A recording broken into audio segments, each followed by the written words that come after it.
है तो लोगों के सामने और लोकशाही के सामने, लोकतंत्र के सामने बीजेपी ज्यादा दिन टिक नहीं सकती।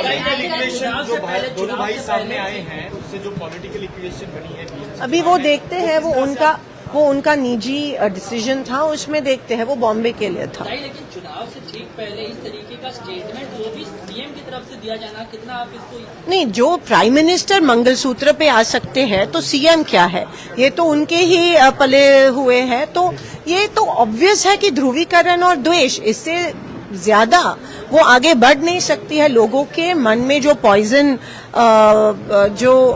पॉइजन डाल रहे हैं, हमारे देश का डीएनए सेक्युलर है और ये बात वो समझ नहीं पा रहे हैं। तुम कितनी कोशिश करो, हमारा देश सेक्युलर लाइंस पे ही वोट करता है, विकास के लिए, काम के लिए वोट करता है। और ये जो हमारे देश में जो पॉइजन, लोगों के मन में जो विष है वो पेर रहे हैं, इसका नतीजा उनको भुगतना पड़ेगा। जिस तरह से जो लैंग्वेजेस का जो उपयोग किया जा रहा है, जैसे जिहादी मानसिकता अपोजिशन पे आरोप लगा रहे हैं सीएम से, आपको लगता है आने वाले जैसे बीएमसी इलेक्शन जैसे नजदीक आएंगे तो कहीं ना कहीं इस तरह की बातें और इस तरह की घटनाएं? देखिए, जो काम नहीं करता है उसको इन सब चीजों का इस्तेमाल करना पड़ता है। वो जोड़ने की बात नहीं करते हैं, वो तोड़ने की बात करते हैं। ये आरएसएस से लेके बीजेपी की मोडस ऑपरेंडी है, ये कुछ नया नहीं है, सालों से यही कर रहे हैं और देश में द्वेष निर्माण कर रहे हैं।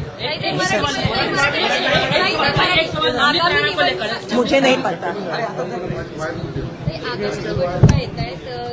मुंबईमध्ये काँग्रेस आगामी निवडणुका येत आहेत, तर आता तुमची ही समिती झाली, त्यामध्ये तुम्ही काय काय ही पार्लमेंटरी समिती आहे आमची आणि ह्या समितीचा एकंदरीत प्रत्येक जिल्ह्याचा, जिथे जिथे महानगरपालिका निवडणूक आहे शहराचा आढावा घेण्याची ही बैठक आजची होती आणि ती कोण किती जागा कुठे लढतंय त्यावर होती आणि आज दिवसभरात ती चर्चा चालू आहे प्रत्येक जिल्ह्यात आणि आज संध्याकाळपर्यंत किंवा उद्या सकाळपर्यंत तुम्हाला चित्र स्पष्ट कळेल।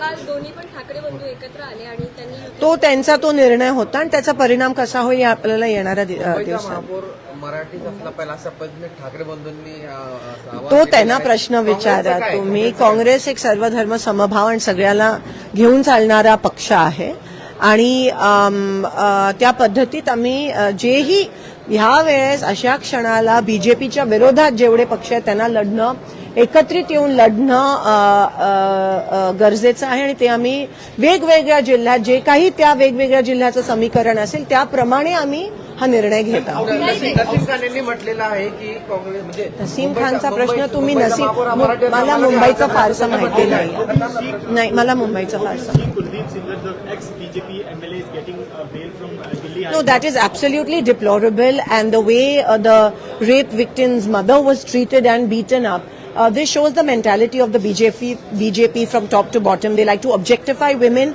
and they are anti-women, and that's a very RSS thing. It's महाराष्ट्राची पातळी किंवा देशाची पातळी महिलांच्या अब्रूबद्दल बीजेपीची एवढी खाली सरकली आहे आणि त्यांच्यामुळे हा जो पुरोगामी महाराष्ट्र आहे आज बीजेपीमुळे आज हा रिग्रेसिव्ह होत चाललाय का असा प्रश्न आमच्या मनात। काँग्रेस सोबत रासप आलेला आहे, काँग्रेस सोबत रासप आलेला आहे, काँग्रेस सोबत राहुल गांधी से मुलाकात हुई है, जो पीड़ित है उसकी राहुल गांधी से मुलाकात हुई है। राहुल गांधी ने आश्वासन भी दिया। काँग्रेस सोबत आता रासप आलेला आहे, काय यावर काय सांगा? मी तुम्हाला जे समविचारी पक्ष आहे, जे बीजेपीच्या ताकदी या जातीयवाद, धर्मवाद, द्वेष निर्माण करणाऱ्या, ध्रुवीकरण करणाऱ्या ताकदीच्या विरोधात जेवढे एकत्र येतील तेवढं लोकांसाठी बरं आहे।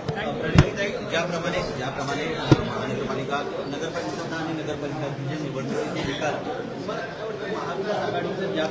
नाही, तुमचा तो वाढता कल आहे महाविकास आघाडीचा। काही जिल्ह्यात तर बीजेपी तोंडावर पडले आहे, साम दाम दंड सगळं वापरून सुद्धा त्यांना काँग्रेसची लोक वापरत असतील तरी त्यांच्यासाठी अतिशय लाजिरवाणी गोष्ट आहे। आणि जे बीजेपी म्हणत होतं की हे देश काँग्रेस मुक्त झालं पाहिजे, आज तेच बीजेपी काँग्रेस युक्त होते, त्यांच्याकडे साधा उमेदवार पण नाहीये।